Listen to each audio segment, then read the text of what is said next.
It's another beautiful day in the Bay Area. Welcome to Shared Bites, a show about sharing experiences both inside and outside of the gaming world. I'm here, as always, my buddy Justin. Justin, how's it going? It's going great. It says it's 62 degrees Fahrenheit. Feels nice to me. It's a little It's toasty in kind of here. cloudy. It's kind of cloudy. Yeah, Yeah, it was actually beautiful yesterday in the Bay Area. It was amazing yesterday. Yeah, it was. My place has one of my walls is just a floor to ceiling window, like a huge sliding glass door. So Ooh, fancy. all day the sun just heats up the living room. So it's a little toasty in here because I don't want to have the AC on during recording and all that. But outside, as soon as we're done recording, I'm going to open the windows, get this nice cross breeze going in here. Oh, it's going to be beautiful. nice. It is a beautiful day in the Bay Area. Oh, it's very cloudy where I'm at, but that's how it is. Everything's different over here. Yeah. Nice. Well, I think maybe the fog will burn off here. Yeah, come on down, buddy. It's bright. Yeah, it's beautiful. Yeah, we'll see. Yeah. Well, what you been up to in these beautiful days? Anything interesting? Oh, I've been doing all kinds of stuff. I saw you just a few days ago. Oh, by the way, I wanted to ask: did you open up the shoes?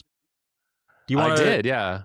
Can I look at them? Do you want to show them on the stream, or is that do you not want to flex too hard on the podcast? The packaging is very ornate, and it's already back in the packaging. And I'll show you another time. It would take like 5 minutes of me rummaging, so I don't think that'd be make. So yeah, it was pretty cool. Also, Andy really wanted these shoes because we're both hopeless addicted sneakerheads, and we help each other enter raffles and stuff. And I entered one to help him win, and I actually won. First time one of us has won one. We realized this the other day. It's the first time one of these has actually gone through, and we won one for the other person. So awesome! It does work, helping each other out. Yeah, it does. Yeah. So congrats on your shoes, and hopefully you can help me land a pair in the future. Because it's pretty cool. They're pretty cool looking shoes. I'll put an earmark to ask you next episode to show them off because I do want to see them. Okay, I will probably just send them to you like offline, just because it's fine. Yeah. But do you post sneaker pictures anywhere?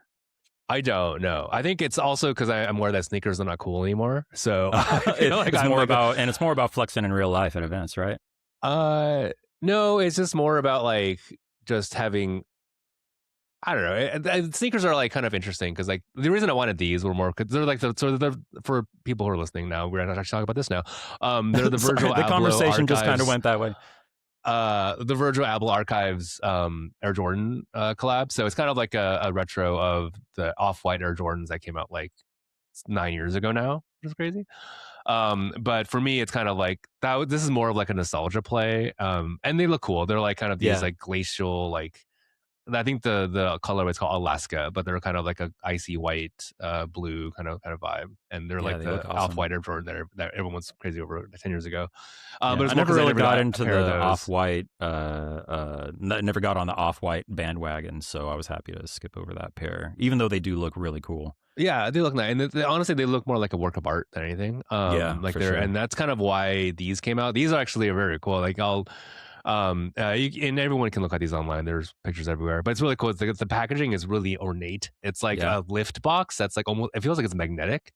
Whoa! And there's a pull, like a bookmark pull tab that's on the top of the box. And there's actually a really cool book inside. There's like a little like a pamphlet. It's like it's not like a hardbound book, but it's like a magazine style zine where it kind of has some sketches, some like kind of like inspiration that Virgil had before he passed. So it's that kind of an interesting artistic piece kind of. Is it very really like cool. Kind of like honoring the artist type thing? Because that was really sad news when he passed a few years ago, and I was surprised to see this come out, but I guess it was his estate or who was it that released it? Like it's with the blessing of the necessary people, I presume. Yeah, his estate, basically the Virgil Abloh Archives, the VAA. That's what it is. So that's part of his family estate. And so if anyone sees the shoes, they actually say VAA on the shoe itself and everywhere. Oh. So it doesn't say Off-White anywhere, because they sold the Off-White like brand to like this private equity company. And so like, and obviously private equity is kind of, that's a long conversation. That's a different conversation. Sucks. Private equity sucks in terms of sucks, meaning for art and for people. I mean, it's great for if you want to make money, but which, very, but yeah, they're kind of like running the brand into the ground. It's kind of not been relevant for, since he passed. I think the other day they're like kind of selling his old design to Costco. not that there's What? anything on Costco, but they're kind of like devalued. So Off White was a That's luxury brand crazy. too. So it Yeah. was like, a brand that you would aspire to. I think, the hoodies are like $500, and say what you want about like the expense, but like it is like it was kind of high fashion. It was, when Virgil was designing it and his Yeah. team in the atelier on Italy, like it was kind of like pushing the boundaries of fashion and streetwear. Huh. And now I think it's just the private equity firm. When after they bought it, they're kind of just like squeezing profits. So it's your typical just like just print as many as you can, get squeeze Sure. as much money Yeah. as you can before you just kind of like let the teat run dry, like Yeah. the meme Exactly. of the end of Squeeze it the for all dead it's cow. worth. Yeah. Sadly, yeah. And so I think there are actually statements from like I think Virgil's estate saying like the family and the estate has like nothing to do with Off White anymore. They're kind of very they've That's actually put crazy. a I didn't statement. They're know saying that. distancing. Yeah, so they distance themselves from the private equity stuff because they're kind of they're literally I didn't know any bastardizing the of this. brand. Thanks for sharing, man. Yeah, Fun well, little yeah, it's a bonus conversation we got here. conversation to start the Bonus, episode. yeah. But regardless, but these shoes though, this collab, so it's from Nike and the VA, so it's kind of like it's direct from the family estate, so they authorized it, and it's kind of a nice, I think, like That's almost like awesome. a tribute slash homage to Well, now to I the want late them. Give them Virgil back. Abloh. Yeah, too late. I already have 'em. No takebacks. Possessions 9 tenths of the law. But yeah, that's more why I wanted them, kind of like an art piece, and they do look kind of like I think I can figure out some outfits I can wear with them that are like kind of nice because they're very Yeah. like clean Special looking. event shoes. Yeah, something's work out, but in general, yes, I think it just in the fashion world, like sneakers have not been cool for a while in terms of it's just I think because they've become associated with like this hype beast mentality, and hype beast meaning like kind of like these just like these almost like Scalpers. a reseller bro kind of like culture where it's like Yeah. people are in line to buy these like sneakers just to like flip them. Just to flip It's kind them. of Yeah. this post kind of this late stage capitalist kind of view of like they're not really adding value. They're making money by just adding just charging more off of somebody else. Scarcity. Yeah. Scarcity, yeah. So It's the that same kind of thing as has been concert tickets. a little bit, yeah. And like these are and sneakers. It's also been exhausting, right? I think you and I have been, since the pandemic. I think is when like the height of this stuff happened. There's everyone's like, on sneakers app trying to like every Yeah. drop sold I think out. the And we bubble like, oh my burst like a couple bubble years definitely ago. burst. Yeah, bubble definitely burst. I think you and I haven't even thought about sneakers in like a couple years. I want to say like Yeah. I've got a Bailey, but pile in nothing the like bedroom. I'm like, man, what am I going to do with all these shoes? I got to figure out a way to store them, display them, something. Yeah. I mean, they're more like like at this point, it's like the things I buy, the sneakers I buy are like either for actual comfort, like I need to like they're like great to wear outside, and more like a little more like dad shoes. Yeah. Or like they're kind of like nice like collectible pieces like this one. Like this is like definitely a collector's piece. Like I will wear it, but like, it's not like it's more like I don't need it for an outfit. I want it because it's like it's like almost like nostalgia, like Yeah. it's which is That's kind of cool. like a big part of the sneaker market. Yeah. But it is interesting how that's one of the death knells of the sneaker market is that everything now is like a retro of the past. There's not, and Nike's stock has tanked in the last couple years. Hmm. I actually saw a graph the other day of like their stock price is just like a constant just like drop.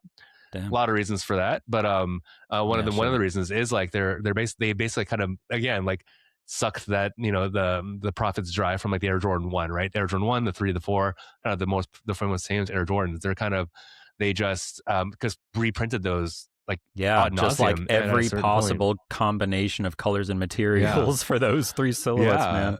And at a certain point, people have what they want, or normal people have what they want. You got like the collectors, who want all of them, but that's like a shrinking pie, especially in this economy, as they say. Yeah. And, by the way, my kid has started saying that, like, because we're side tangent, we're playing Raccoin, which has a lot of like coins flying around, and he started saying, "In this economy," it's so funny. It's pretty but literally at this economy it's just not a thing, so it's part of that. So sneakers have been kind of on the downcline, and also I think there's been kind of a rise in more like wearable stuff, or kind of like more adult stuff, I'd say.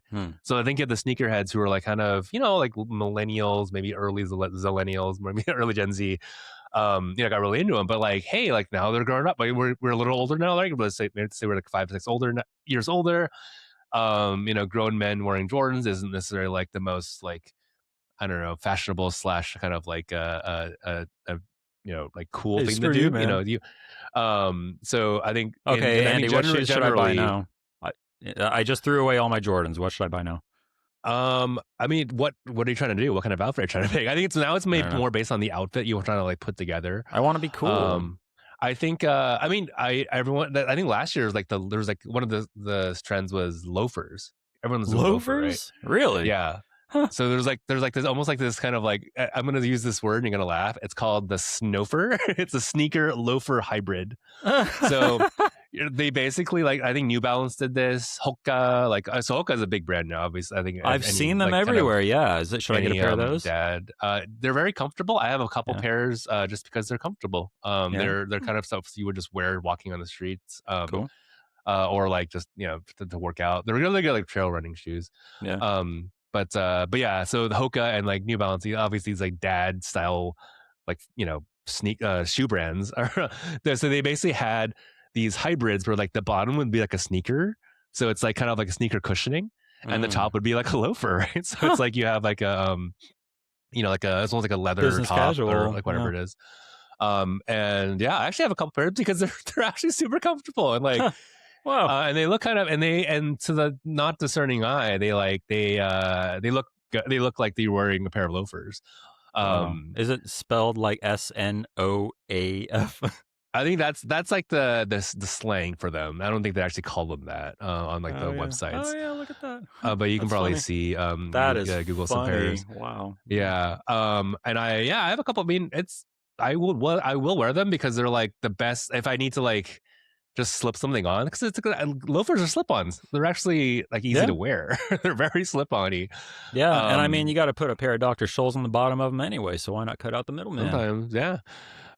They just look pretty awful if like anyone sees like the bottom of your shoes. They look pretty like kind of cringy. Sure. Yeah. But if you're just like kind of walking, I actually brought a pair to Paris last year because Oh. people in Paris are really fashionable. But like and a lot of walking, so I didn't want to actually wear like some nice leather loafers. But it's I mean like, if I'm walking miles across the city, so Right. this is a good kind of like compromise where like it looks a little classier, but it's so comfortable.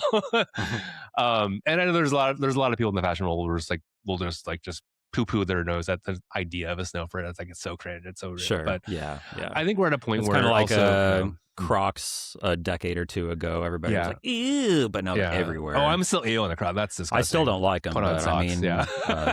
they're ubiquitous, man. They're everywhere. And my kid They has are like 3 pairs ubiquitous. of them. They're very easy to put on and take off. And Yep. Yep.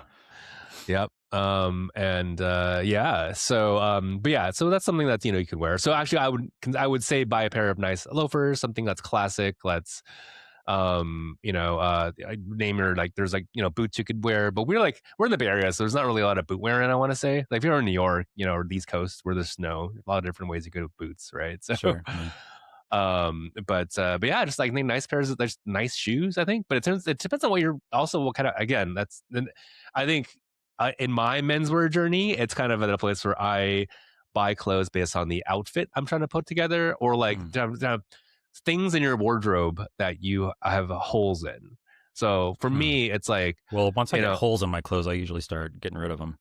yeah, that's one hole you gotta kind of like fill in there. But holes meaning also like kind of if you think of your wardrobe as Gaps a in the old repertoire. yeah, yeah, painter's toolbox, right? Your toolkit. Sure. Like I think of my wardrobe as actually like your tool Your yeah, palette. your literal wardrobe, your little your palette. Your body is the canvas. Your closet is the palette. Yes, and and I look for things that I don't have, right? So I don't have a yellow sweater, for example. That's like okay, then that's something that could be a good purchase. If you think you're I might need you to help me be a little more fashionable. I'm still rocking the same like band shirts I've had for 15 years. Nice, yeah, and it's funny because band shirts are back in now, so you're in a good time. Are they? time well, for I've this, got a lot of them. I've got a lot of Graphic vintage tees ones. are back in. There's actually a big subculture for like vintage band T-shirts that are kind of like and these then we're both collectors of things, right? Whether it's Pokemon or Magic or whatever.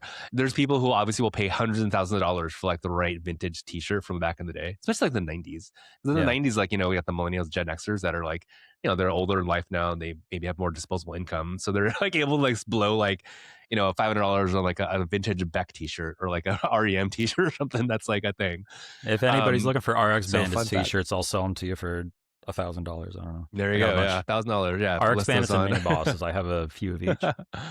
But yeah, anytime, buddy. Yeah, we can go over your wardrobe and kind of figure out what your style is and figure that out. But Speaking of disposable income, quick yeah, shout out. I got a job. I start tomorrow. nice. Woo. I'm not going to talk too Yes, much about it yet. Not going to jinx it, but I'm excited to get started and be back in the workforce again. yes. So Excited please for clap. you. Yeah. Yes, congrats. Please clap.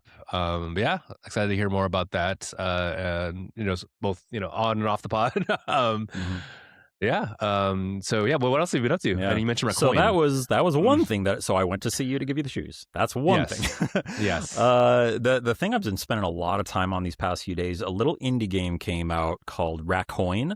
I don't know if you've heard of it. I know I've told you Only about it a because you little mentioned bit, me, but but for the sake of theater, let's pretend that I haven't talked to you about this yet. It's so imagine Balatro, but take that idea, that whole vibe and concept, and shift it over, adapt it to a coin pusher machine that you would see in an arcade. If you go walk into an arcade, the one that spits out the tickets, you put a quarter in, the ramp is pushing back and forth, and you have to try and make coins fall over the edge. It's that, but it's all lo-fi, super chunky pixels, lo-fi, like entrancing music, very Balatro coded, definitely inspired by that. But it's way more unpredictable because instead of just making poker hands, you're dropping coins in, and some of them can like multiply or increase the value multiplicatively, but or exponentially, and like it gets wild, and you get to a point where you have hundreds or even thousands of coins just flying all over the place in this machine. That is wild. I actually have a game that is running. It's like my PC is running right now because I don't want to turn it off because I was playing for like 4 hours last night, a single game. 4 hours. Wow. And it hasn't ended. There are That's 15 insane. there are 15 rounds in a run, but you can do endless after you beat the run. I'm on round like 40. Oh wow. Okay. Yeah, so that's this is wild. Okay. So that's Raccoin. Yeah. Yeah, for the video podcast. If you're watching the video edition of the podcast, yes. Oh, so it's like a Plinko, like a Plinko. No, what you call it? Yeah, those carnival games, right, where it's pushing the coins. Yeah, exactly. So and I've got it up on my. I can show you my AY and Thor. I've been remote playing it here. Not the best, visuals, but yeah, I have it kind of running here, and you can. Just use this. I'm actually streaming this from my PC. It's running on my PC. I'm using Apollo and Artemis to stream it to this, and I actually have an NVIDIA Shield hooked up to the TV, and I can stream it to that at 1440p, 120 frames per second, with 1 millisecond of network delay. So it's basically like, it feels like playing natively. It's nuts, dude. You got to come over and check it out sometime. It's so cool. But Raccoin is a blast. It's so much fun. I've been playing a ton of it. I have not played it on the actual PC a single time. Okay. I've only played it remotely. I've only played it on my Thor and on my NVIDIA Shield hooked up to my TV, because I don't actually have my PC plugged into my monitor right now. I plug my laptop into the monitor. So my PC is a purely remote device right now. It's like basically just a headless unit, which is crazy. I've been chasing that like headless gaming PC dream for a while, and I think I'm close to getting it like pretty much where I want it to be. It's Apollo and Artemis, like that's a conversation for a different episode, but I've gotten really into the whole like getting multiple devices and optimizing streaming between them and all that, especially since I have a kid and he likes to play, Splatoon 3 on the TV, and then I can play on my Portal or my Thor or whatever in the meantime. Yeah. No, that's interesting. I have a couple other friends who are like, they're, they've discovered Apollo and Artemis. They're more like kind of tinkers. It's something you need to like kind of have I'm a little big bit of time penchant for tinker. Yeah. Yep. I actually got it set up too on my system because I'm a tinker. I'm a casual tinker when it benefits me, or when I actually want to get something done. So yeah, I have that set up because I sometimes I don't want to play a game from my PC on my TV. If I buy a game on PC, and it's a really big game changer because I think the biggest thing for families, it's for obviously for like people who are like kind of sharing the big screen with other people, whether it's a roommate, child, wife, partner, husband, whatever it is, like it's kind of lets you hang out in the same space, but you guys can be doing your different things. So it's like that's kind of a big thing. I'll go one step further. I have a VPN set up on my router, and I have a WireGuard VPN set up so that I can log in on like my AY on Thor. By the way, check out my cool Super Famicom decal that I got for it. Pretty Very cool. nice. So I have the WireGuard app on here. So connect to the internet, activate my WireGuard VPN connection, and then it thinks I'm at home. And then I can remote into my PC or my PlayStation, and I can play PC or PlayStation games on here, no matter where I am. There's a little bit of Wild. latency if I'm in a different state or something, Yeah. but it's unbelievable if I need to, say, log into Fortnite and claim my Battle Pass rewards or do my dailies or something like that. Yeah, no, that's awesome, and I think that's something that's kind of like I've gone through this like whole me as personally I've gone through this cycle of like the convenience of like using every other while cloud service, right? It's like I think Xbox had a cloud and cloud uh gaming solution, and Yeah. PlayStation obviously had the remote play, but having this like you own that kind of like as you just mentioned, it's on your personal server. That's pretty like awesome because you don't have to Yeah. worry about any privacy issue or privacy issues you have to worry about are not like other corporations owning your data or like For sure. or Yeah. getting your access through like a subscription fee. It's like all yours. And it's like Yeah. that's something that I think I've kind of wrestled or kind of like come back around in the last couple of years, especially with technology now being everything's in the cloud, everything's AI whatever enhanced, and like now I think it's like we want to take back control of our own things, which is like, this Yeah. is I think this will be a good topic for pod one day is actually to go more in depth about this stuff. Mhm. Um, but yeah, Yeah, cool. digital privacy is an increasingly important topic. It's something that I'm actually starting to think about how I want to approach talking to my kids about it. I forget if I mentioned I'm going to have another kid on the podcast, but that's going to be a thing. Yeah. So, Well, yeah, yay. yeah. Yeah. When I Number two. raise kids, I want to be able to. I want to make sure that they know how to be safe online and know what to look for when they buy devices or when they sign up for services, know how to not get taken advantage, know to look for dark patterns and things like that. It's rough out there, man. And yeah, I don't know. I don't want to get into the whole like it's hard to raise a kid conversation, but man, there's a lot of things that you don't even think about having to talk to them about that like, oh yeah, I guess that is a thing, huh? Yep, for sure. That's something we'll kind of like, yeah, maybe it's a recurring thing we can kind of Digital come back to. privacy. Digital privacy. Check all your stuff. Make sure that you're not giving all your data away, get a VPN, all that fun stuff. Yeah. Cool. Yeah. Anything else you've been up to that you want to talk about? Or What else? I've been playing more Monster Hunter. Obviously, I think my hyper focus on Monster Hunter is beginning to wane, which is good because that'll give me some time to do the job that I have been hired for. So that's good. Doing some Lego stuff with my kid. I actually have my best friend from back home in Las Vegas is going to be flying out here in a couple weeks, and he's going to stay with us for a few days. And we got the giant Pokemon Lego set, the Venusaur, Blastoise, and Charizard. Yeah, I saw a picture of it. That's like insane. It's insane. Very expensive, and right? I'm not the kind of person who would spend multiple hundreds of dollars on a Lego set, but it was a thing where it's like we texted him and we were like, okay, if we can land it, if we can get a pre-order, will you fly out here to build it with us? And he was like, if you get a pre-order, yes. So we did it, and he got the ticket, so we're doing it. So yeah, it's nice. right over there. I don't think we're going to finish it in the 3 days he's going to be here, but we'll see. Oh, it's that big. It's okay. like 8,000 pieces. It's the biggest freaking set I've ever seen. If you got a couple of you guys, maybe that's you can. Yeah, it'll be 4 of us. Parallel path 4, but yeah, so you can parallel path it. I don't know. And my kid, my 5-year-old, almost 6-year-old, is incredibly adept at Legos. There you go. Yeah, it's possible. He's working on a set that's designed for ages 9 and up right now. My mom got him a little Easter Bunny Lego set because he loves Legos, and he's just blasting through it. I'm just watching him do it like, dang, I don't even need to help anymore. It goes to show that, but he also has been doing this for a while. We got him started with Legos early, so I think it's just he has more experience. But yeah, that's you don't always have to go too. You don't have to pay too close attention to those age ratings if your kid is taking a. I think it's just a guideline, and yeah, I mean, obviously, yeah, I think I would actually to this point of like that's great that you're pushing your child to like kind of do more. I think because you don't want to like artificially ceiling your child or whoever, right? Because it's whatever arbitrary age rating that someone else said. So I mean, obviously, everyone as a parent has their own kind of take, but like especially with like kind of with things with like reading difficulty or puzzle difficulty or whatever. That's like push them as far as you can. Like, don't even Yep. worry about it. And if they don't do it, Oh, they don't do it. They'll like, reading is a yeah, fun one because video games are a great carrot on a stick for learning how to read. It's like, buddy, once you know how to read, you can start your own save file on all these Pokemon games, and we'll get you a yeah, Pokédex set up. I'll make you a Pokemon Home account. We'll do the whole thing, and then you can play through the games like as your own character. Because right now he just helps me play on my Pokemon games basically, but yeah. we're right at that point where it's like, all right, buddy, you're learning how to read. Once you're there, we're going to start some save files for you. That's awesome. So, Yeah, I uh, learned to read on Final Fantasy 2 when I was a kid. awesome. Yeah, Yeah, video Final games Four. helped Yeah. me learn how to read a So lot, yeah, I mean, both video games and especially reading yeah, about video games and like sure, yeah, EGM both and together. GamePro and Nintendo Power, You read pouring about over those them. every month.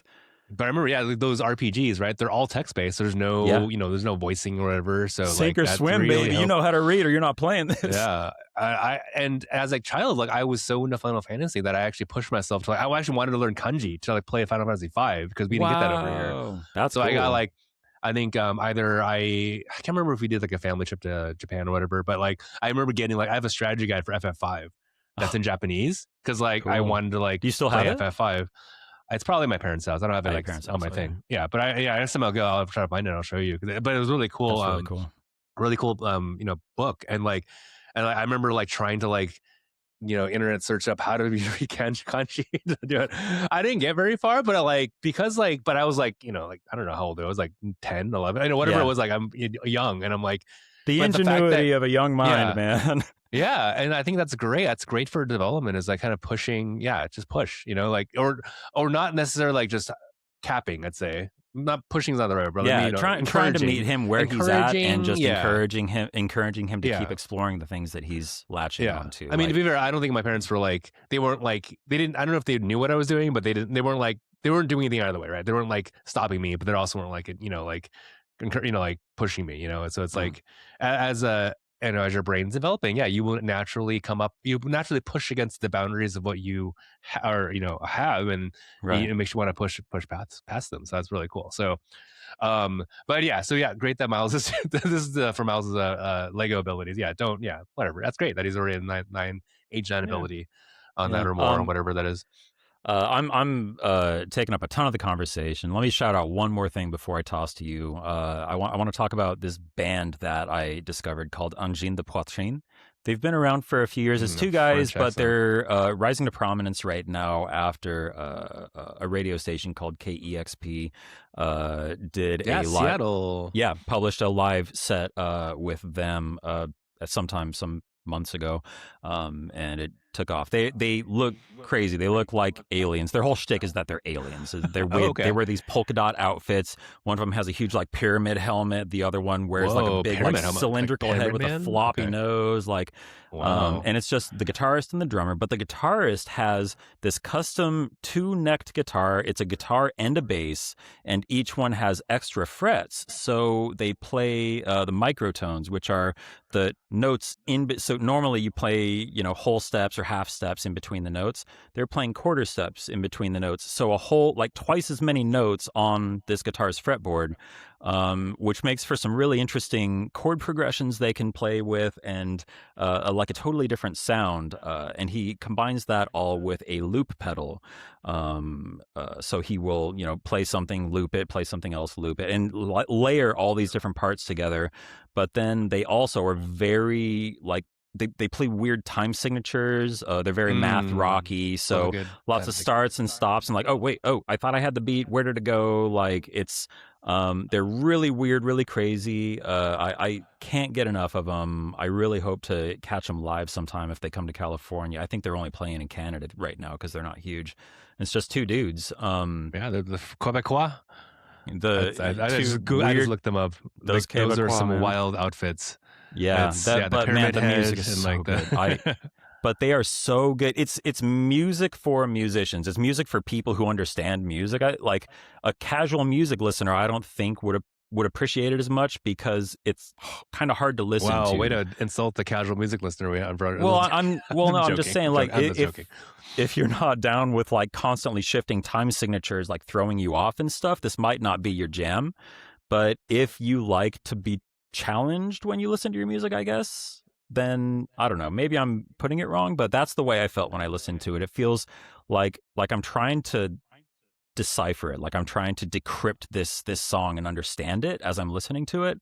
And like picking apart all the different layers and understanding how they fit together is really fun to me. Interesting. I just googled their. Oh, I just went. Sorry, I went to the Wikipedia and like they're the brothers. Apparently, they they're describe brothers? themselves. They describe themselves. Yeah, apparently they describe Oh, themselves as a mantra rock dada pathago cubist orchestra. sure. That is the most nerdy thing I've ever heard in my life, but in a cool way. Sure. It's just like Yeah. like sure, why not? Yeah, sure. Yeah. Just listener, just it's I'll say it one more time. Angine de poitrine. It's So A-N-G. Okay, got it. ANGINE space DE space POITRINE. Angine de poitrine. What does that mean? You know what that means in French? Somebody mentioned it's like panic attack or something like that. It's like Panic attack. Panic at the heart- disco. Come No, on. it's what was it? It's like heart palpitations or something. What was it? Oh, heart palpitant. I mean, that sounds about right to me. I don't speak French, obviously. So, we, we but yeah, okay. Well, I chest will. pain, I'll have to like kind pressure, of check out the video. discomfort. Yeah. That sounds great that sounds great. I So, will cool. give that a shot. I just saw a picture of them. Their helmets, they look wild. They're like They're polka fun, dots, and it's a fun set. Like, if you like find that KEXP set, if you start typing into YouTube KEXP ANG, it'll probably pop right up. Watch the set. I think it's 20 or 30 minutes. Oof, really that's all that. But yeah, cool. Yeah, check that. Yeah, I'll have to give that a shot. That sounds interesting. Probably not my cup of tea, but like I'm just seeing the picture of them makes me want to like kind of at least just hear like a little taste of what what they got going on over there. So when I very first saw it for like 5 seconds, I was like, "What's this weird?" Like, but then like it didn't take long for me to come around and be like, "Oh, okay, it's actually really cool." So like. Give it just like a few minutes and see if you're vibing with it. If not, that's cool. It's probably not for everybody, but it's definitely for me, and it probably will be for some of y'all too. Nice, cool. Yeah, I'll have to give that a shot. So I will cede the floor to you. Yeah, I want to talk about. So I saw a movie last Thursday. It's called The Drama. Have you heard of this movie? I haven't. No. It stars Robert Pattinson and Zendaya, two of our biggest movie stars in the world right now. Cool. It's an A24 film, distributed film.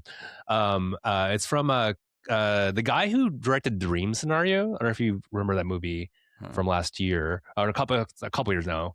That was an interesting movie where it was it starred Nicolas Cage, and it was about this professor who kind of like his dreams became reality. Okay. So it's like this little surreal kind of like movie. But like, and it goes to like the sorry. The premise of that one is like this professor is in everyone's dreams. So for some reason, like he's become a celebrity by just infiltrating other people's on purpose, dreams. or is it? No, or is he surprised by it? He's surprised. Okay. He's like this like kind of just unassuming, quiet middle-aged guy. He's not trying to be a celebrity, but he's like in everyone's dream. So like I think when he starts walking the street, like people are like, oh my god, you're like the guy in my dreams, and so he's like he kind of like deals with fame in a way, and it kind of goes to like multiple. All the ways that can manifest, right? Whether it's positive or negative. But it's by but that movie, the director is Christoph Borgli, I believe.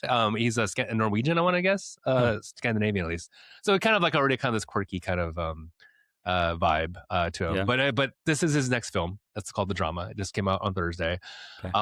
I think it's a fascinating movie.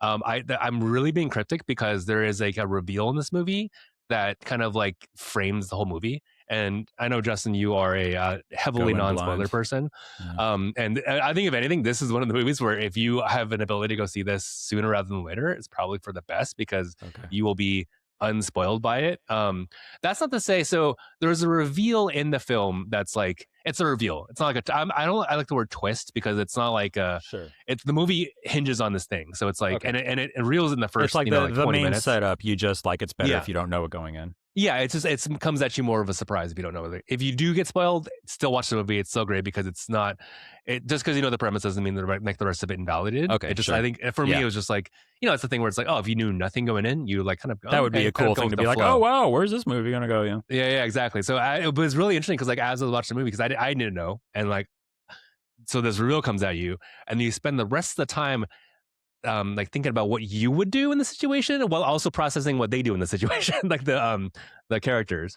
Interesting. And it's a movie that it's a great movie to take either a date or a friend or like a group of people. It's a movie. It's a good social movie to go watch too, because guarantee you will have something to talk about after the movie. Everyone's gonna have a different opinion as Huh. to the characters, the premise, everything about it. It's gonna be a great conversation. Wow. I Okay. actually saw it alone, which is fine because like, I just texted people about it, or I looked online and saw the premise. I was a friend that saw it the same day I did, so we just texted about it, which is interesting. But yeah, it's very interesting because it's like a lot of it's like turning the lens on America too as a society, of like kind of like the societal, just kind of like tendencies and kind of like the quirks of our society as Americans.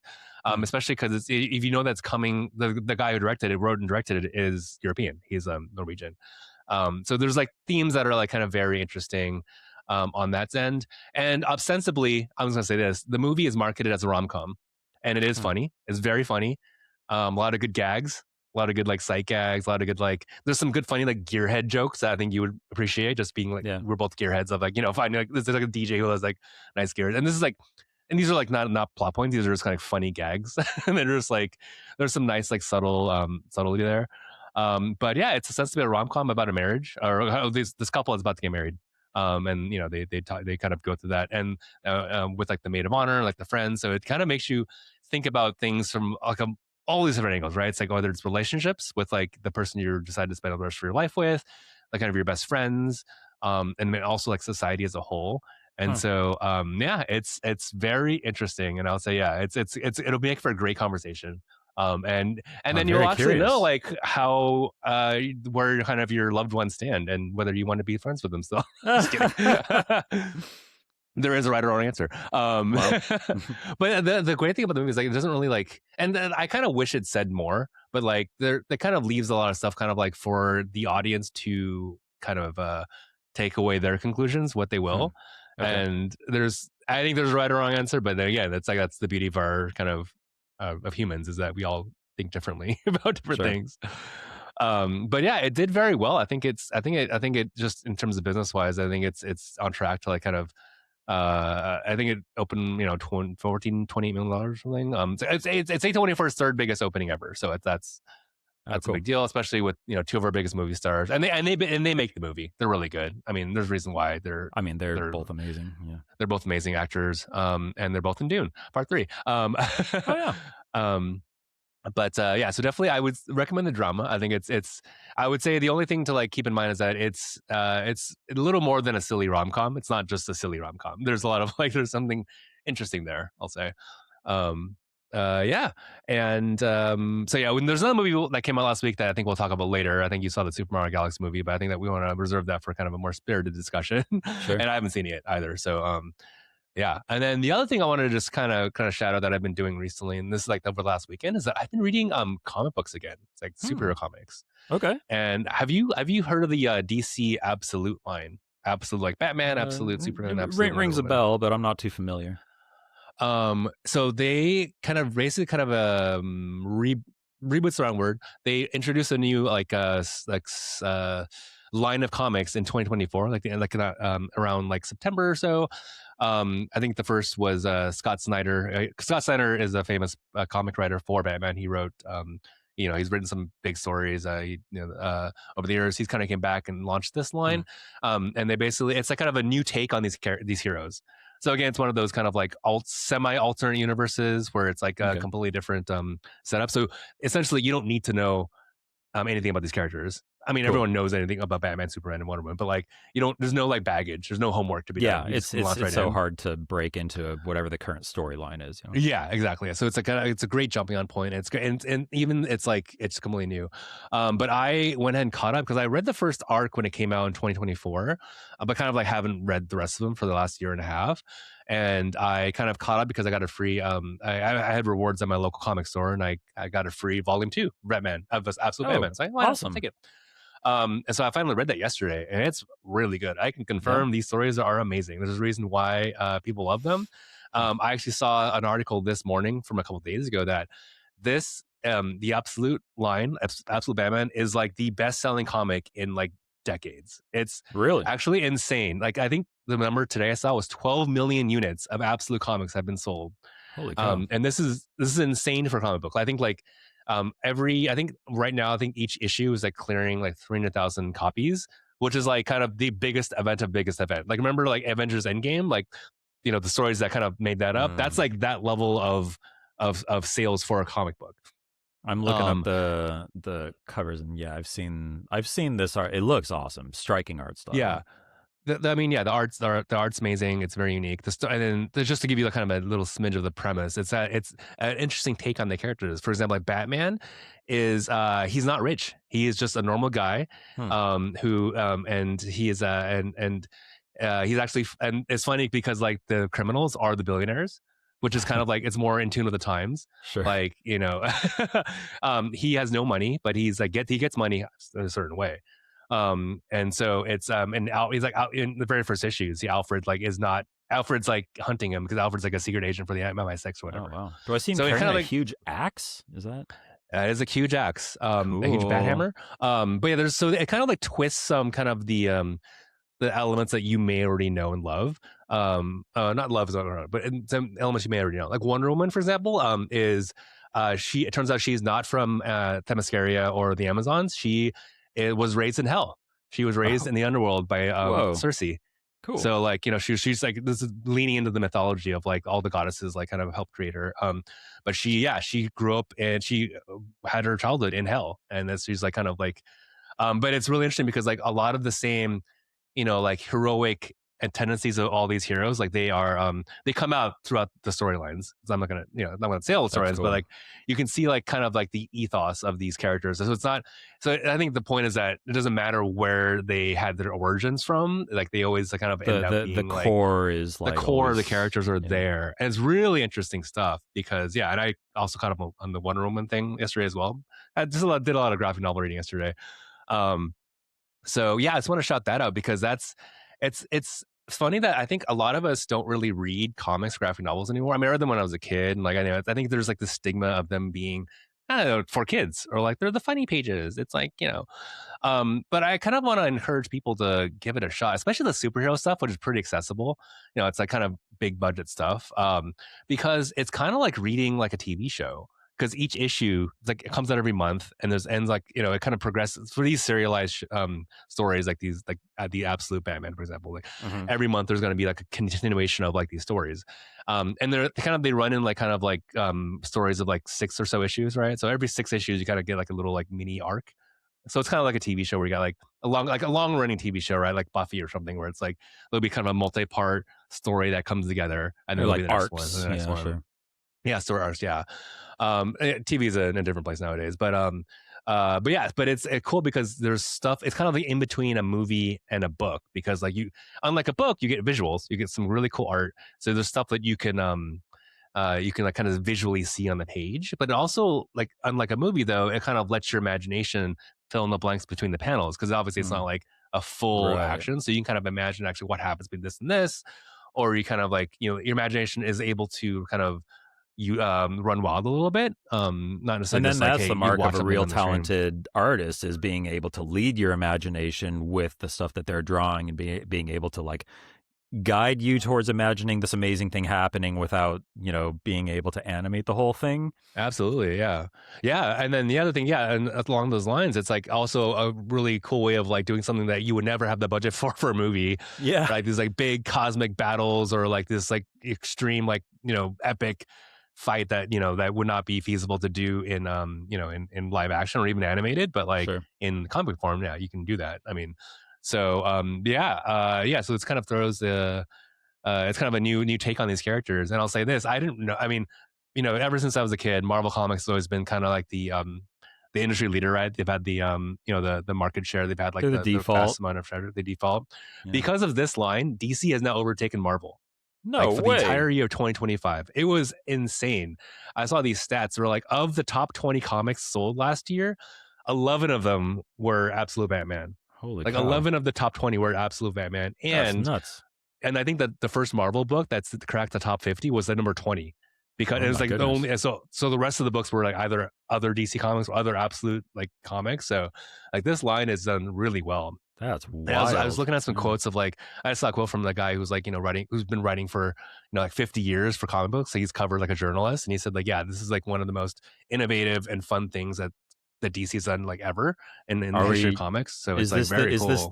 the comeback tour for DC? They got that happening. They got James Yeah. Gunn rebooting their cinematic universe Yeah. with that great Superman movie. Supergirl looks like it's going to be fun. Yeah, I think so. Hopefully, yeah. I mean, if they make movies out of these absolute comics, they're going to be incredible hits. Like they're going to be like Yeah, better than. No, I'm not going to say better, but like they're going to be comparable to like back in the MCU Avengers heyday. And I sure. think all of us going to be that Marvel is kind of on a very very downswing right now, especially but on both the comics and on the movie side.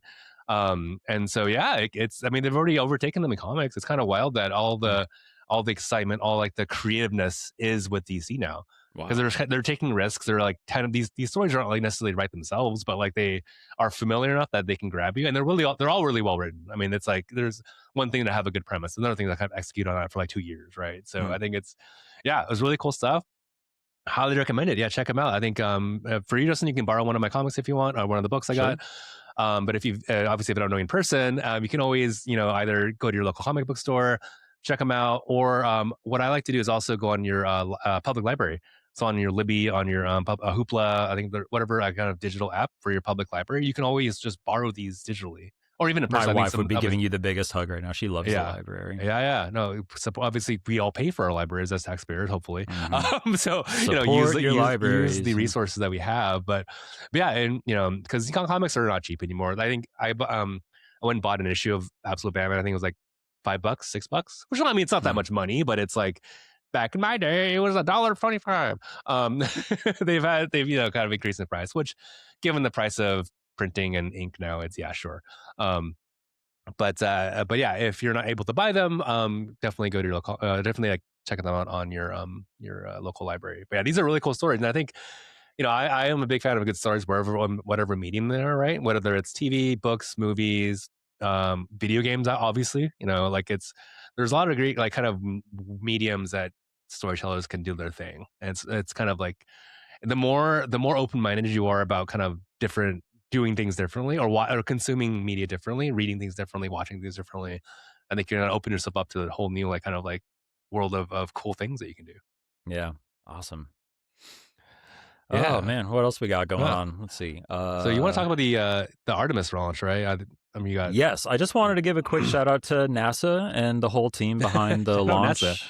launch. Behind the Artemis 2 mission. There are people in space right now. As of I think today when we're recording, they're going to be flying around the moon and then starting their return journey home. So yeah, just amazing, inspiring stuff to know that people are in space going to the moon and coming back. Like it's the first time in decades. Yeah. For a Why are they manned doing mission, I this? believe. You know why they're doing this? I haven't been following. I'm not. I don't know what Okay, the okay. overarching reason for the mission was, but I I just I saw watched the launch and I just saw got the the team warm had fuzzies. the team had Outlook issues, Outlook email, which is of course they did. That's funny. That's something we can all which is Oh, also goodness. frightening but also funny. So I don't Yeah. know. But yeah, Man. great to see humans can do things in space. And even though you haven't seen Project Hail Mary, I think I saw Ryan Gosling give a nice pick me up message to the Artemis team Oh, awesome. as a fellow, because apparently now Ryan Gosling is like the spokesperson for space. So or the celebrity, sorry, the I'm not celebrity an spokesperson astronaut, for but I space. play one on TV. Exactly, yeah. Cool. Yeah, Yeah. shout out Artemis. Yeah. And Space yeah, travel also, rocks. yeah, space travel is great. I do not want to ever go in space, but I can enjoy that from afar. That's something I do not want, do not want at all. But I am really happy for. I appreciate the appreciate and indomitable respect. human spirit. Let's also talk about the PS price hikes. So Oh, man, PlayStation had yeah. a lot of like hardware price hikes last week. Yeah, for April 2nd. That's when the pricing happened. They did Goodness. announce them, I think, like a couple weeks beforehand. So A few days ahead of time, I think. a few days ahead of time. I think it was. I mean, as someone who thinks in this world too, like, it's conveniently after Q1. The Q4 ends on March 31st, and the day after. I think this is clearly designed not to tank their Q4 numbers, which is fine. So that's why I think that basically explains the date. But they're pretty big hikes. I mean, I think we saw the Notable. PS5 Pro is up 150. So I think it's Costs about $150 US dollar. This is only $900. yeah. This is just for US, by the way. There's lots of prices for across the world, but we're talking US price hikes right now Yeah. for specifically. Yeah. And yeah, like Kaz Hirai is rolling his grave. He's not dead. That was just a joke for the PS3, like $599 US dollars. Remember that meme or that one of the first memes? Oh, Hey, boy. try $899 US dollars. Man. That's insane. Also, the PS5 vanilla editions, right? You got the digital version and the disc version, each jumping up $100. Also insane because now we're at like it's more for a PS5 now than it was at launch. Which right is that That's my math crazy. I correctly? mean, yeah, it's unheard of. Like prices usually go down later in the Yeah. generation. Yeah. And then the PS5, sorry, the PS Portal went up by $50, which I know that you would have Straight picked up to one. Costco when I got Yeah. Yeah. mine. You got one Got my before the little price hike. Bulbasaur on the back. Yep. I mean, this is wild. I think, I mean, first of all, so they did announce this a few days in advance. So I think a lot of people, if they kind of were on the ball, they were able to kind of like lock in their lower prices before. And even it was wild because I think when this happened, I saw a lot of deals, right? So our buddy Wario64, a lot of us follow him for video game deals. He posted a lot of deals that were like bundle deals that were like under retail PS5s or Yeah. PS5. So you can get your like Fortnite bundle for like $3.99 instead of $4.99. People really trying to like maximize on that news story, I think, because it was. It's just wild because it's weird that it's kind of a eyebrow raise that they actually had discounted prices because I mean, I think theoretically you would go, oh, even if you sold it at the previous retail price, that's already a deal, quote unquote. Yeah, but well, the I fact that think they it's have that kind of probably extra credit, everybody's saying like, oh, everybody's going to be rushing to get a PS5 right now. We need to sell ours. Like it's it's either that or we mark them or we mark the same ones up to this price and don't sell them for however long. They're probably thinking we got to unload these things while we can because once the prices go up, they're not going to sell as easily. Yeah. I don't know. I mean, I don't know. That could be a reason why. But yeah, I just thought it was interesting because it was interesting because yeah. So I definitely saw a lot of deals on that. I think I saw there was like a Verizon deal for the PS5 Pro for like I think $699, so 50 under like the previous price. So I think they were like $750 before the price hike. And I think launch price was was it $699? Right? I think it's $699 was the launch price of these things. So. And so yeah, it's wild because we saw this kind of like dip, like I think a couple years after launch, there's like the price, obviously your normal price. It's like watching a stock market graph. Yeah, it's like the Big Dipper; it goes down and up again. Which is interesting. Yeah, a lot of the ways you can dice this. I mean, I think with the whole Xbox, kind of seeming like they kind of like exiting the hardware realm. I mean, that's not confirmed, but it's just like the way they've operated things, right? It's kind of like they don't really have any competition in the console space. I will say, interestingly, just earlier today, I saw that Nintendo has like a bundle or something, like a deal on Switch 2. I think I saw something about like a sale on Switch 2s, and I was like, oh, that's interesting timing right after these PlayStation hikes. Like, I wonder if they're trying to come for a slice of the PlayStation pie. That's gonna be interesting. Yeah, I think I saw that promo too. I think today, I think it's like I think it starts probably a week from now. Where I think if you buy a Switch 2 and Mario Galaxy the bundle, the Mario Galaxy 2 cartridge or game, you get like $20 off. Which, yeah, I think I think that the better deal is good way to the capitalize on the movie. I think it's definitely a movie tie-in for sure. I think the better deal would have been, at launch if you got the Mario Kart bundle with the Switch for like $4.99, I believe. That was like basically you're getting $30 off the game and then the console. That's what but it's comparable there. But yeah, I think Nintendo. It's interesting how Nintendo has done everything they can to not increase the prices of the Switch 2 hardware itself. Just all the accessories and everything around it. Everything around it, yeah. I think they had very high hardware sale numbers that I think they may not be hitting. So I think maybe that's why they're trying to keep that as big as they can. Obviously with Pocopia and with they got to build that install base as fast as they can. Those initial months are so important. Yeah, they need to get that install base up. So I think that's probably why they're kind of like doing that. I think the PS5 is definitely a mature product by now, right? 6 years old at this point. Wild to think about, almost 6 years old. Yeah. But yeah, I think partly because I think because there's no competition, so they're able to kind of like increase the prices of these things, especially in the U.S. where the And it's still combination of cheaper than building tariffs, a gaming PC. which is getting to me not the case at 899. But I think with the prices of I RAM where mean, they are right now, it might be. I haven't priced out a PC in a while, but I'm assuming with the price of RAM baked in there, like your PC price is going to be the buy-in price for PC is going to be much higher too. So yeah. it still might be a comparable Well, hit, I mean, but a I graphics mean card alone is like 1,000 plus, yeah. Oh, the depending biggest on thing what is you the want to RAM right do. now. I don't know if you've on the RAM pop from I know Armageddon. RAM is a nightmare, but like you got to drop a You need grand on a both. graphics card, and then you got to worry about RAM, Yeah, motherboard, RAM is like CPU, case, all that fun stuff. yeah. The other stuff is negligible, but like RAM is The like RAM is nuts right insanely now. expensive. It is like Yeah. 4 to 6x, maybe 10x what it was. Like I got 64 gigs of RAM for like let's say $240. Now it's like over That's $1,200 for that. crazy. It's that's like the Prime is the biggest thing here, obviously. But yeah, it's so yeah. Maybe I mean, given those two things, and they feel that they can kind of charge what they want. I'm actually curious to see how the next quarter's sales are, how this actually affects their sales, if it even does that much. Hmm. Because we could be in a world where the price of these consoles is inelastic. But I think the more likely scenario is that people are gonna hold back. So I think anyone's at this point, any casual user who's like, oh, like, I'm waiting for the price to go down is not going to go in because the price has gone up, obviously. Yeah. And it's kind of like the sad thing. I think as just a fan is I think that it's kind of pricing out gamers now. It's kind of like making the hobby a luxury good. I mean, it always was a luxury good, but like an even more luxury good where it's you can't. I mean, you got to make some tough choices with like your house Well, finances. or So you play on your computer, or you play on your phone or your iPad, or there are if you like have those gaming goes things, beyond yeah, consoles too. Like you can play games on, like, everybody has something they can play games on, but it's a shame that, like, yeah, those, I guess, those PlayStation is moving back into that prestige territory, that like the steak dinner analogies that were during the PS3 era, is trying to justify, like, oh, let's all go out and get a second job so we can afford a PlayStation. Like, we're back into that yeah, territory of like, oh well, wild. that's where the really fancy, expansive games are. That's wild because, like, yeah, I think that price tag happened right before the 2008 financial crisis, and they're doing it again now.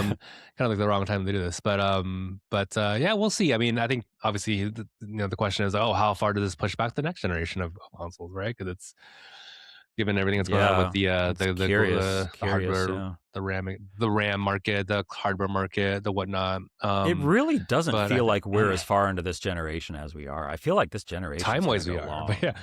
time wise we are. But I don't think anyone. I'm not anchoring for a PS6. I don't know about you. I No, don't me really care about the neither. PS6. Yeah. I haven't. I I feel like mean, there's we both still have PCs, more but my PS5 can do that. Yeah, I don't know. well, it's not that. I think it's just more like I think we've reached kind of like this kind of diminishing returns on the quality Yeah. of games fidelity. Like I'm happy with the way my games look. Yeah, where do Could they look you better? go Sure. once you've reached photorealism, or Yeah, we got think like like we've eliminated 4K. loading screens. Okay, what's next? Yeah. I mean, there's always better, faster. So you can always run at the higher resolution with more things turned on. Sure. But Sure. functionally But speaking, I think like yeah, the difference between 4K and 8K is not going to be noticeable to the average person, correct. Yeah, especially with the TVs that everyone has now. Yeah.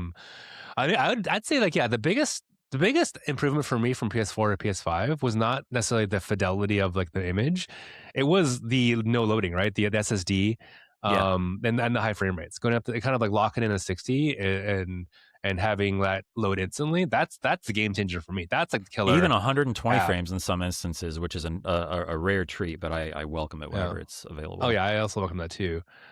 Which I think I'm lucky enough. I have a TV that has 100 hertz, 100 hertz, 20 hertz, 4K display, which is great. But I think once you're pushing those, you're kind of like getting diminishing returns. Like, what's next, right? I think you can always get something that looks better with those specs, right? I think that's Yeah. always a trade off with PC gaming now. Is like, oh yeah, do you want to trade off frames for fidelity? So Yeah, but it's at this point, it's just like, okay, beef it up so I can play everything at 4K 120, and we're done. you're good. And Yeah, then, like, what's after that? yeah. So yeah, I'm not ready for a new generation. I don't think sounds like you are. I mean, I think personally, I think they'd be cool pushing that off. But if we gotta like switch consoles, so be it. There But are plenty of games to play. I'll be yeah, okay waiting for a while. Yeah, hopefully, like if you wanted a PS5 and don't have one by now, hopefully you got one by now. But otherwise, yeah, I mean, it's kind of a tough sell at the price points they have right now for the Yeah, PS5s. But if you gotta do what you gotta do. So it's something. It's, rough times. yeah. Full regional Um. breakdown of prices at PlayStation blog. Shout out to my old buddies over there.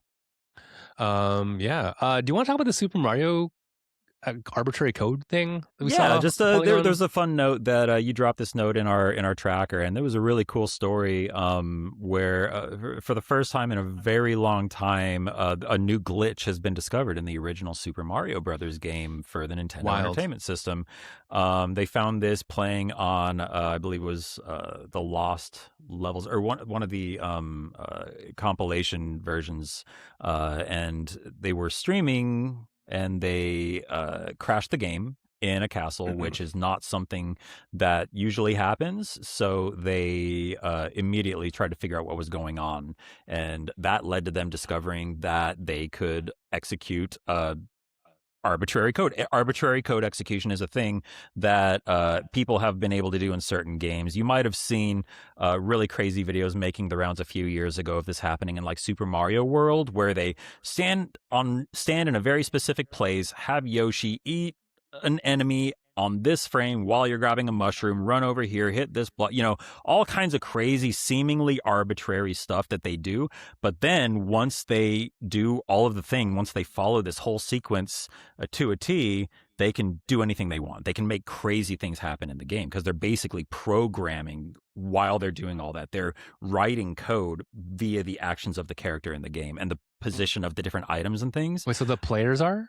Like as the player, you're okay. So kind of you found your in, and then they're able to kind of do what they want. The player, they don't hook up a keyboard and start typing. They literally like when a turtle shell is in this area, but Yoshi is standing over here, but Mario is over here. Then that changes the hex values here, and here. I mean, basically they can manipulate all this stuff in such a way that they can do weird stuff. And in this case, they got it to skip straight to the end of the game, which is cool. But they've done all kinds of like if you Google arbitrary code execution, get ready to fall down a fun rabbit hole. There's all kinds of wacky stuff that they've done. It's a fun topic during Games Done Quick festivals. There will often be like exhibitions where they'll do this kind of stuff, show off like a fun glitch, and sometimes it's like arbitrary code execution type stuff. But yeah, check out. We found the story on Polygon, but it's all over the place, making the rounds. Really interesting story about just you never know what else is hiding in these games. Yeah, that's crazy. We thought we had fully cracked Super Mario Brothers, but 40 years. Yeah, something new. They found something new, man. That's wild. Yeah, that's great. One of the beauty of gaming, and that there's always things to the uncover. Indomitable human spirit.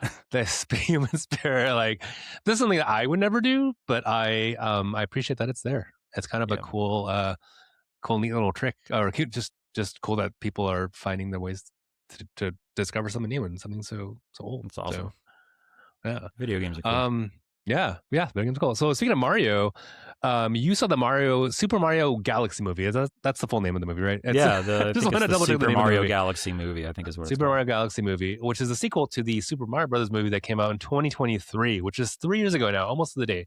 That's crazy. I think that came out on Easter weekend as well. Yeah, it's 3. I can't believe it's already been 3 years since that. That's kind of wild. So yeah, I'd love to hear your kind of experience with that movie. Especially I know you took Miles to see it. I have not seen the movie yet. I'm going to go on Wednesday, so I cannot speak specifically to this movie itself, but I think I have a pretty good idea of what I'm getting myself into. I've kind of heard some friends talk about it. And that's pretty much. I mean, you know what you're getting in for. If you've seen the first movie, you have an idea of what to expect here. It's bigger, it's more, it's it's Galaxy, so they go all over the place. It's a very fast movie. I feel like they really could have like added a bit more. Obviously, it would have cost them a lot more to add more to the movie, and they probably didn't want the budget to balloon too much. But they just, it's one scene after another. It's just like set piece, set piece, set piece. There's very little narrative structure to hold it all together, and I'm fine with that. That's I went for a theme park ride, hyperactive cotton candy, lights everywhere experience, and that's what it was. And it was built with love by people who know the property at a fundamental level. I don't know how involved Nintendo was, if they gave Illumination the keys to kind of go nuts, or if Nintendo was telling them do this, do this, do this, do this. But there's lots and lots of stuff that's just it's Easter egg central. It's a love letter to anybody who grew up with these games. I think I was telling you it's a movie for kids and people who were kids when these games came out, Right, or yeah. people who played these games. So Yeah, people play games. I am just old enough that I grew up right alongside Mario. You know, I got an NES for Christmas, and grew up with video games, and so I saw lots and stuff. The whole thing was just Leo DiCaprio pointing at the TV meme the whole time, just Yeah, like once reference upon a after time, yeah. reference, and lots of fun. And it's not just like, oh, there's a star in the back. There's lots of really fun setups and like set pieces and situations that kind of allude to things from the games without just like plastering a picture or something in front of you. Lots of fun stuff. I really appreciate the way that they did a lot of things. I don't want to spoil anything, but there's a lot of fun I stuff. don't think it's There's this movie, but okay. one big cameo that got spoiled by Nintendo's marketing team like the day before That's the on the movie marketing. came Yeah, out. that's on the marketing. Yeah, the Fox Yeah, McCloud thing. yeah. So they were like, "Hey, Fox McCloud is in Glenn the movie," and I Powell. was like, "Man, that would have How been is a he, by the really." way? How is Glenn? He's great. He's I forget great. what- Is he great? Okay. Knocks it out of Does the he park. nail the part? Okay. Yes. Because I He kind does of feel like excellent. they showed like the teaser of him, like the introduce him where he's like has the jacket on and he turns around and looks at the camera. Like, Yeah. I think he No, looks like the part. I might say the part's animated. he honestly, looks like he could be Fox the part. kind of like steals the show for the chunk of the movie that he's in. Mm. He's not just like a cameo character. He's Oh. important to the story for a section of the movie. Okay, yeah, he's in there. And there's a lot of him in it. And he, like, every scene that he's in, it's just like, man, he's so cool. Like it feels. I saw somebody say it feels like they're like soft sounding a pilot for like a Fox McCloud like spinoff or something, and I could totally see it. Like, and there are Sure. rumors of a new Star Oh my Fox God. game this year, which Oh, yeah. like that would be a very shrewd business move on Nintendo's part to give him such a prominent role in this multi-million-dollar grossing movie and then immediately follow up with a game. That would be one way to put Star Fox back on the map. The missing piece is a good game, though. Yeah, it's like I was gonna say, are we ready for a rail shooter in 2026? I don't like. I can still go back and play Star Fox 64. There's a magic to those early Star Fox games that they just haven't been able to recapture. I don't know what it is. I feel like if they get the right team on it, like I don't know what they need to do with it, but I feel like Star Fox is one of those IPs that just really deserves a win. They just need to find the right way to make it happen. I'm really rooting for Star Fox. I really want it to succeed because I've always Sure, loved as like the characters, the but I think, franchise. Yeah. yeah, I mean, it's basically a on rail shooter, and I think that's fun. But I think, yeah, I don't know how. I don't know how you. The game is at its worst when it deviates. deviates from that, though. When they try to do the non-rail stuff, that's when people Right, complain exactly. about like this isn't Star Fox. Yeah, Like, exactly. no, That's just why I think- make a really good take the on-rail shooter formula and find a way to do something new with it. Like I think they were Yeah. trying to do that on Wii U. With was it Star Fox? Which one was that? I don't even remember. I don't But was it remember. Assault? We I don't use one of the Wii U one, but you could like you had the different view on the gamepad, and like they were trying to like be novel and come up with different like honor the spirit of Star Fox while trying something new. But anytime they try to do something new with it, people are like, "We don't want something new. We want Star Fox," and it's like, yeah, but Star Fox then is a it's rail shooter. Yeah, yeah. So it's kind of you got to Yeah. figure out which way you're going. I think there's something there. I don't know what it is, but I'm really curious to see if these rumors of a new Star Fox game pan out and end up being true. I'll be really excited. Yeah, I'd be excited for it, but yeah, no, I'm excited for that. I'm skeptical on like the quality of the game or if they can figure it out, if they deviate from the Sure. formula, and if they don't. So it's a kind of double-edged sword there, but I'm open-minded to see what they come up with. Anyway, Yeah. but you said, so go back to the movie. So Fox is good. And Tons you of like a tons of lot of great references. They actually do some Um, interesting stuff where they there's kind of like a lore bomb at a certain point in the movie where it's like, really? And I feel like they're kind of making something canon that I'm not sure whether or not it was canon before, but I'm not going to spoil anything. But if you've seen the movie, you probably know what I'm talking about. But there's something that happens in the movie where it's like, oh, really? Wow. But yeah, they do try Yeah. something interesting. But I mean, don't go to the movie expecting like a heart-wrenching tale of redemption or anything. It's not a story first movie. It's a fun roller coaster theme park ride of a movie. My kid and I had an amazing time watching it. He's 5 years Yeah. old, so perfect. Yep. Like, what was his reaction? Like, was he smiling the whole time? What yeah, was he doing? was smiling. Like, he was laughing. He and I were like pointing at stuff together, like, did "Oh, he, look who it is! Oh, it's that person! Look who it is!" All kinds of fun stuff. So he got all the references too, or many of them. He or got a lot of them. Okay. There's a lot he didn't get. Trust me. Yeah, but for sure. yeah, Okay. he's a Nintendo kid for sure. He got a lot of stuff. How was the crowd? Like, were there a lot of parents there? Or was it no? We went. just you guys, or went the first day it was out at 10:45 in the morning. So it was not very crowded. No. Oh, really? Okay. No, we went to the very first showing we could. I think there were like two other families in there. Oh, okay.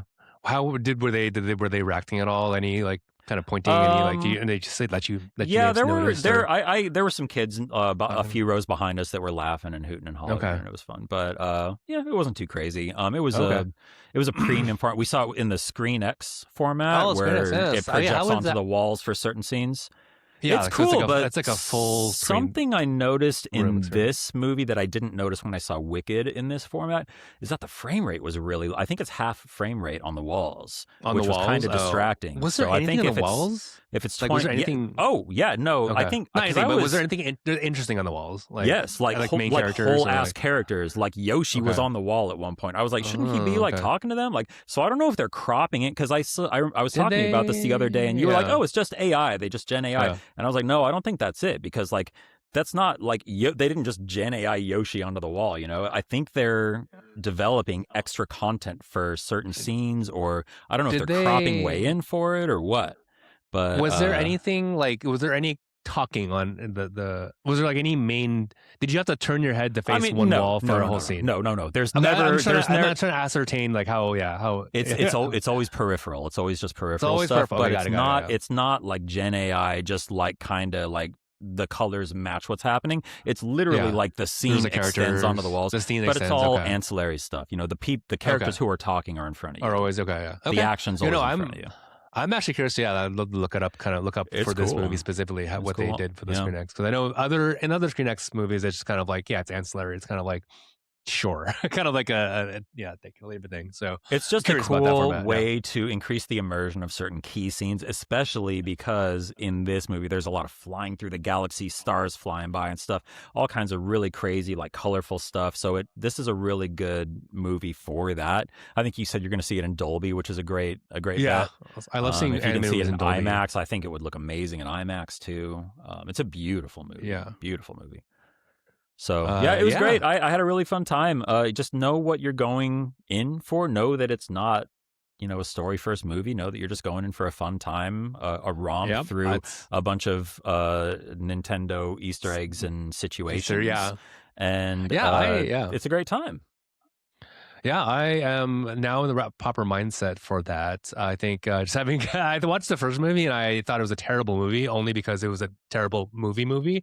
It was exactly what we just talked about here, and it's a bunch of set pieces strung together. It did what it set out to do. I think my it's kind of like a supercut of like cool action sequences. So it's like in my head, like you've seen those YouTube videos where it kind of just like boo boo boo. And I was like, this happened. It's very like just imagine like a movie that's like all action. There's no downtime, right? There's like I think I'm going off the first one, but I'm assuming that the second one's is similar, just bigger, grander, or whatever with the Galaxy. I actually love Mario Galaxy is one of my favorite games of all time. I think it's the best Mario game ever made. Super Mario Galaxy, the first one. I think it is that it is that one. I will say quick shout out for Benny Safdie's performance as Bowser Jr. too. He does his performance as Bowser Jr. is really fun. Bowser Jr. is a central character to the movie, and he's really fun. Interesting. But yeah, Mario Galaxy is one of my favorite games. I think is the best Mario game. I did everything in the game. I did Luigi's Purple Coins, which I don't know if you've done that. Bravo. That is one of the best gaming experiences. The gaming accomplishments of my career, my life, my gaming career. Man, it's effing hard. Have you tried? Have you done that? Have you done it? Have you done Luigi's Purple Coins? I remember I beat both Galaxy games. I don't think I did the post game stuff for them though. I did the post game for Odyssey and Okay. 3D World, but Yeah, I don't it think I did go for if you can Galaxy. do for so we also I did everything, and that the pinnacle challenge is Luigi's Purple Coins. You Yeah. get 101 coins in one run in one path, and you have like I don't know X amount of seconds to do it in. So it's It is basically you the just have to most do a perfect run, like no mistakes. yeah, and you got to figure out because the platforms. So it's one of the things where the platforms drop if you get on them. So Mm-hmm. if you step on them, the platforms will drop. So it's really really hard. It's like it took me I don't know how many tries of doing it. It's like I love those my final Elden exam games. levels, dude. Yeah, The darker side of the moon, I think it was in Mario Odyssey, was really fun. And Mm, then there's one in Donkey Kong Bonanza that I'm actually at that I forgot to go back and finish. So I need to go. I'm reminded now, thank you, that I need to go back and try to finish that final exam level in mhm. Donkey Kong Bonanza. Did you do the one in Mario Wonder? Did you play Mario Wonder? I played Wonder. I didn't do the post game stuff in Wonder. Oh, that one Yeah, has a really fun like final test level too. nice. Actually, I did get the DLC for Wonder, but we can talk about that next time. I think Oh it's yeah, I haven't checked that out yet. it is yeah. I just picked that up. And back to movie. So yeah, so Galaxy is my favorite movie. Sorry, my favorite Mario game. So I'm excited to see this only because like I love Rosalina, I love Luma, like kind of, and it's just like the whole nature of it being Galaxy. So I'm looking for that. But yeah, I think my head's in a better space for this one. I think because I know what I'm getting myself into. I'm totally like kind of prepared for just candy and Bring your like I'm popcorn and your bring candy. Yeah, edibles and your whatever you want. exactly. Um, but yeah, I think, but I did. So there's like a ongoing debate right now between like and here's the way of thinking about it. There's like the everyone knows what Rotten Tomato is. I don't love Rotten Tomatoes, but for illustration purposes, the critic score and the audience score are like vastly different right now, right? Like the critic score is probably like 50s, maybe less by now. The critics hated it. Audiences love it because it's something that's very crowd pleasing, and totally makes sense there. I am a huge film guy, as you know.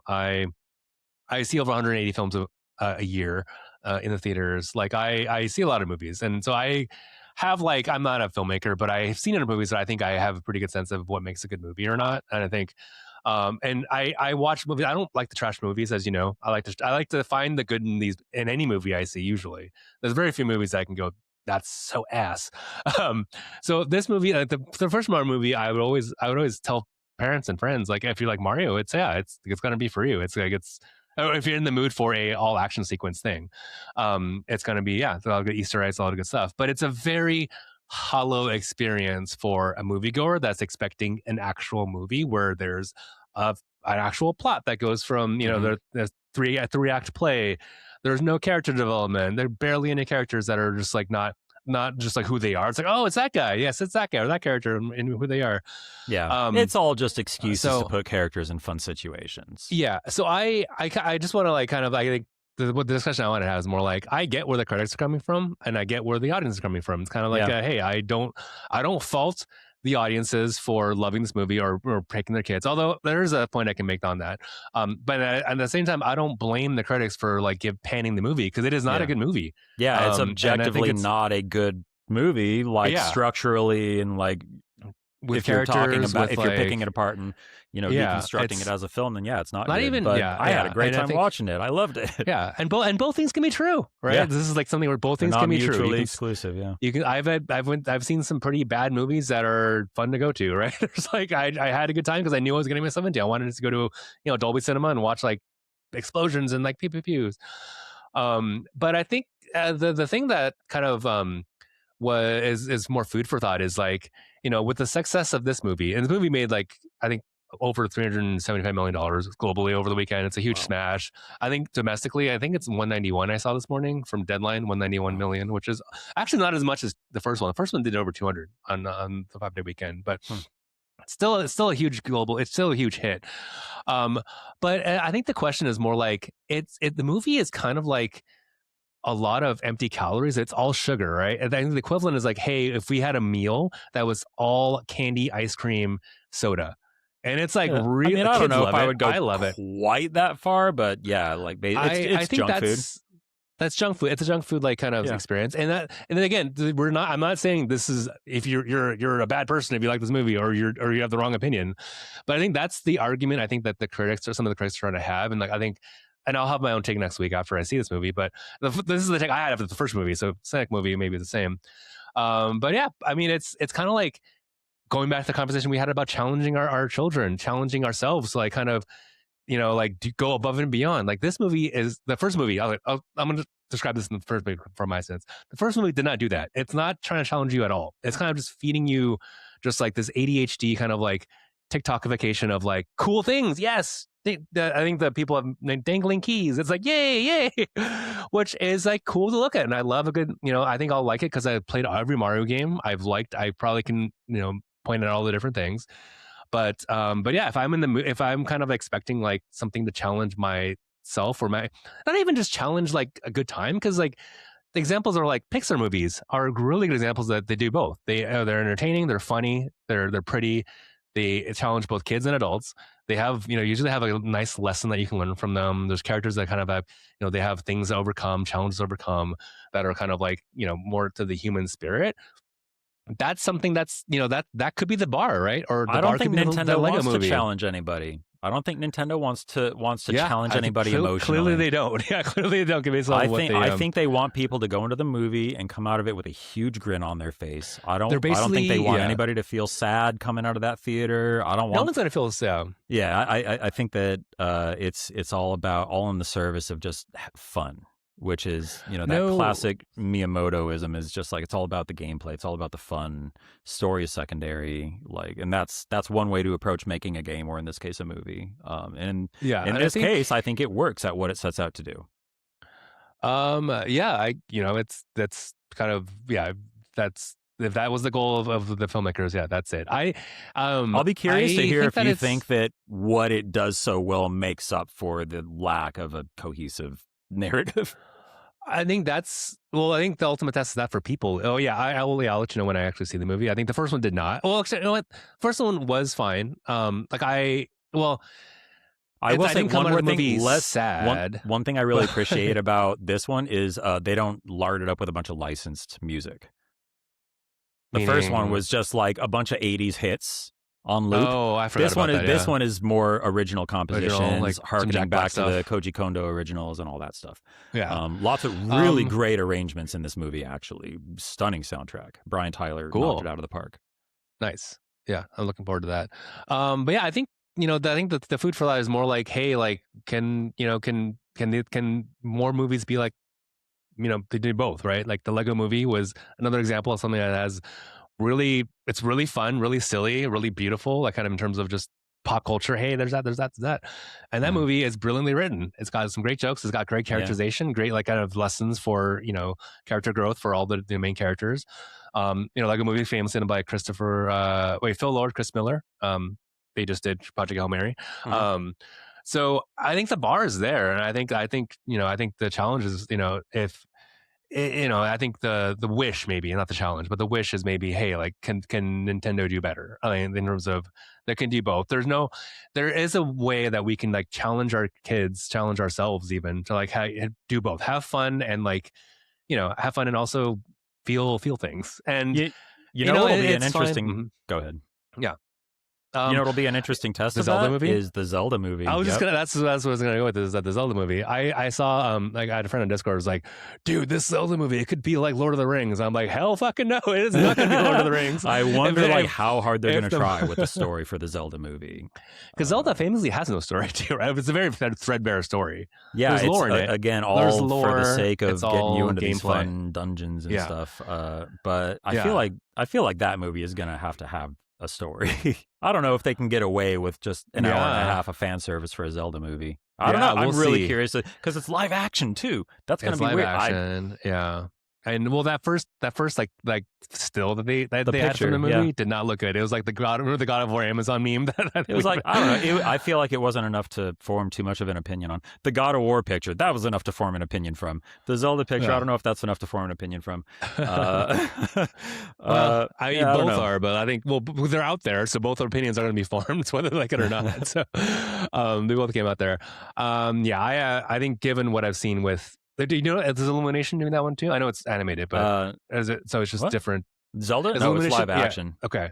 Are they a part of it? You know, are they like I don't doing the think CGI for so. it? I Okay, don't know. because I that think would be it's telling too. But I think it's a totally different studio making that one. okay, yeah, I'm gonna look this after scenes and see. But yeah, but if it's anything with the Mario movies have like kind of like shown, I'm not holding my breath or something. Again, like something that's like Lord of the Rings, Tolkien, or even the Peter Jackson stuff. Like I think it's, but we'll see. Yeah, but that's but yeah, I think the notion I think we just want to keep in mind is that I think both I think both parties can be right, meaning the critics and the general populace. You can have both. Yeah. And or It's is it okay to both like bad criticisms? movies. Yeah, it's okay to like bad movies, and it's okay for a movie to be bad and Yeah. still have fun with it. I guess conversely, it's kind of the I will similar I will thing. say, okay, so Um, the movie is bad in some ways, but it's great in other ways. If you want to watch a movie to have a great time and just laugh and grin and smile and see yeah, pretty colors, then it's great. If you want to watch a movie that has a really compelling story that's going to make you feel emotions and challenge the way that you think about things, then this is not a very good movie. yeah, and again, I don't even think the bar is even. You're not going for an Oscar level Yeah. challenging level experience. I think the example I gave was also like K-pop Demon Hunters. That's the thing Yeah.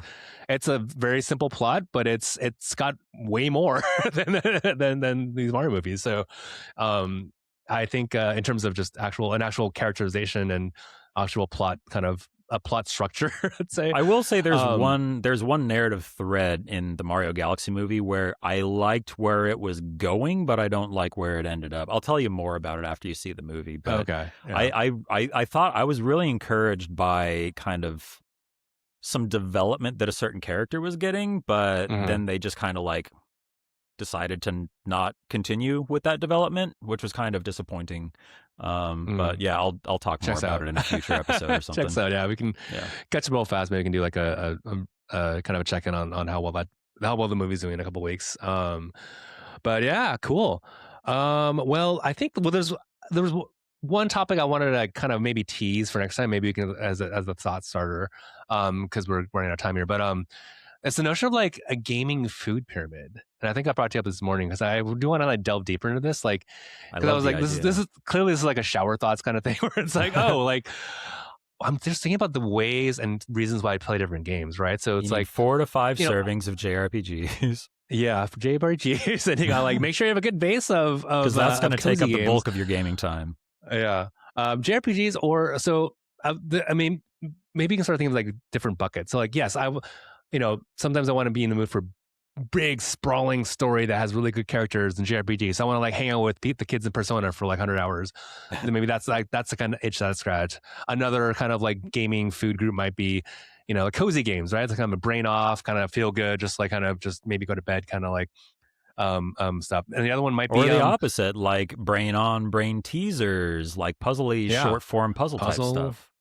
Yep, like things like the Witness or I've been thinking of like Lorelei and the Laser Eyes or Well, the Blueprints, right? Witness Something was that's like more kind of like long blueprints. form puzzles, but yeah, I get where you're going with that.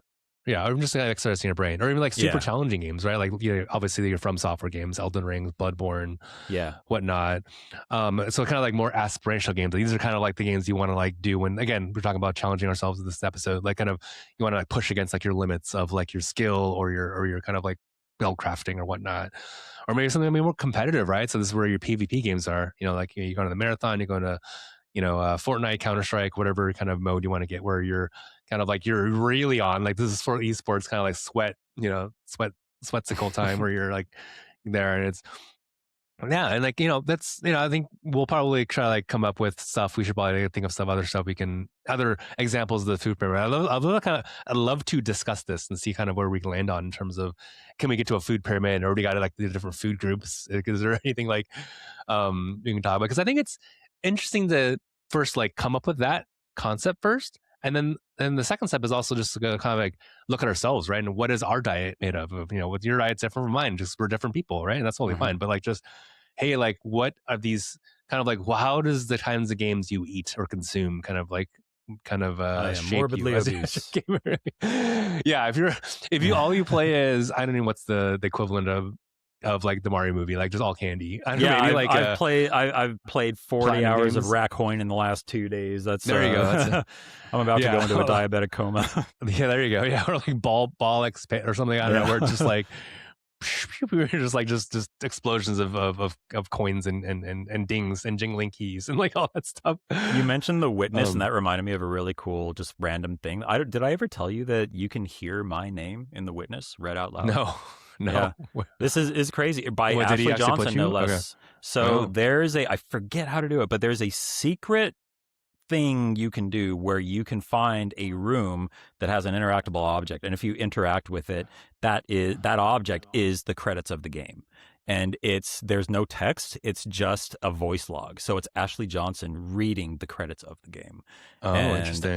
There's a section for PlayStation, like people at PlayStation who helped promote the game or whatever. So my name is in the spoken credits of the witness that are you gotta not that. even. That.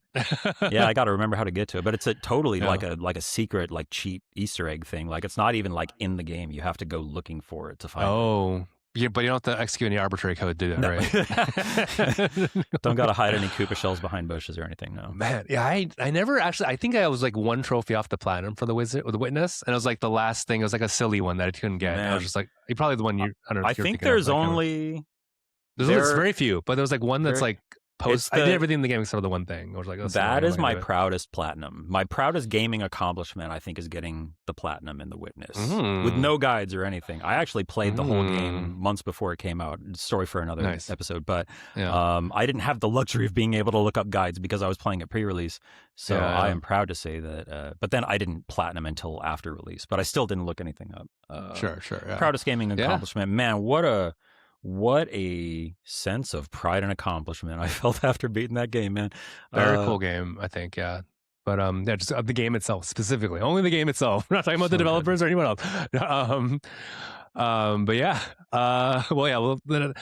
let's kind of like have that initial like kind of like amuse-bouche for our food for next episode. But yeah, I'd love to. Yeah, I kind of want to explore that deeper, kind of this the gaming food pyramid, kind of how we structure our diet. So cool. Well, that's it for this time. Please check us out on sharedbytes.net on the web and anywhere else you get podcasts. You listen to your podcast, we're probably on there. Let us know if you have any thoughts, questions, feedback, all that good stuff, and on socials. And yeah, it's fun talking again, and we'll see you in the next one.